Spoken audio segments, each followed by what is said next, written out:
यह वीडियो चातुर्मास व्रत से संबंधित है। इस वीडियो में आप जानेंगे कि चातुर्मास व्रत क्या है, चातुर्मास व्रत का प्रारंभ कब से करना चाहिए, चातुर्मास व्रत का समापन कब करना चाहिए, चातुर्मास व्रत से क्या क्या फल प्राप्त होते हैं तथा चातुर्मास व्रत कौन कौन लोग कर सकते हैं। विशेषकर इन 5 विषयों के उत्तर आपको शास्त्रोक्त विधि से देने की कोशिश करूंगा। चैनल पर यदि आप नए हैं तो कृपया सब्सक्राइब करके नोटिफिकेशन बेल को जरूर ऑन कर लें, क्योंकि मैं इसी तरह की प्रामाणिक व्रत पर्व त्योहार, ज्योतिष, वास्तु तथा ग्रह बाधा निवारण संबंधी जानकारियाँ लाता रहता हूँ। वीडियो को लाइक करके कमेंट में ओम विष्णवे नमः जरूर लिखिएगा। आइए इस महत्वपूर्ण वीडियो का शुभारंभ करते हैं। सबसे पहला विषय है चातुर्मास व्रत क्या है।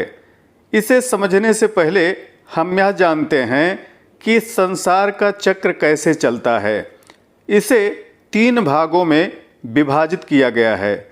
पहला सृष्टि अर्थात संसार का सृजन, दूसरा संसार का पालन तथा तीसरा संसार का संहार।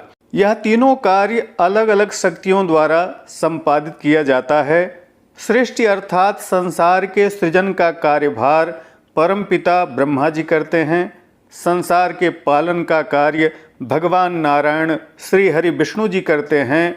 इस संपूर्ण संसार में अन्न, भोजन, प्रकाश, जल की व्यवस्था भगवान नारायण के अधीन रहती है।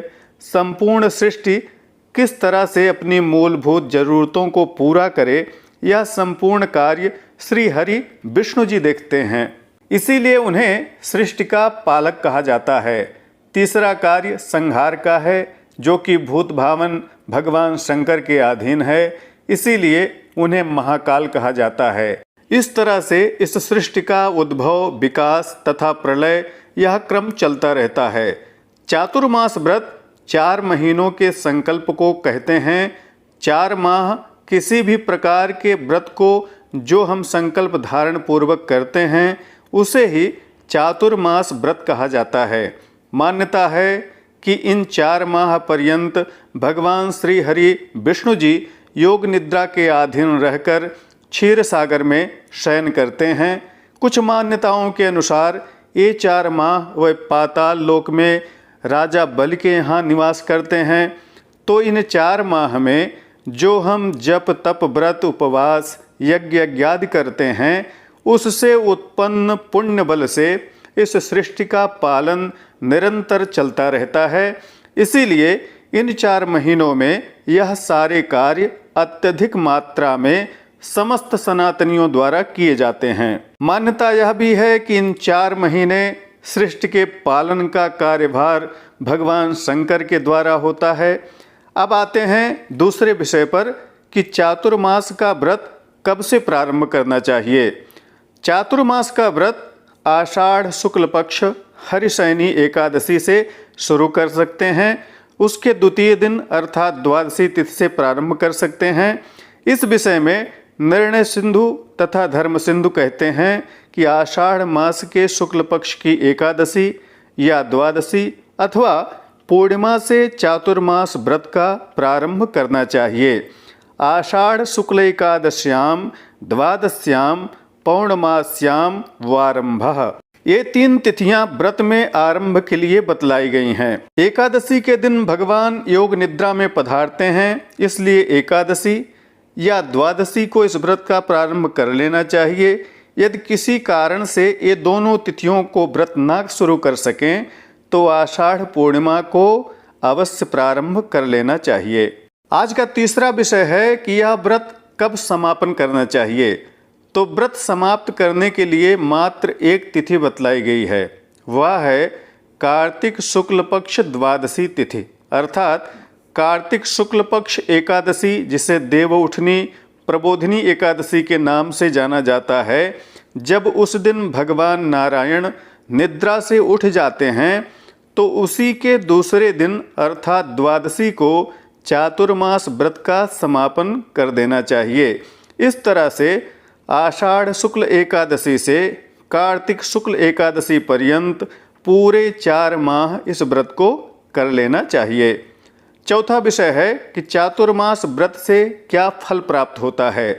इस विषय में कल्पतरु ग्रंथ के अनुसार कहा गया है कि आषाढ़ शुक्ल एकादशी से कार्तिक शुक्ल एकादशी पर्यंत जो कोई चातुर्मास व्रत को करता है उसके ब्रह्म हत्या समान पाप का भी शमन हो जाता है। जीवन में किए गए हिंसा पाप कर्म आदि नष्ट हो जाते हैं। पूरे चातुर्मास पर्यंत भगवान श्री हरि का पूजन नियम व्रत धारण करने से समस्त प्रायश्चित्त से निवृत्ति हो जाती है।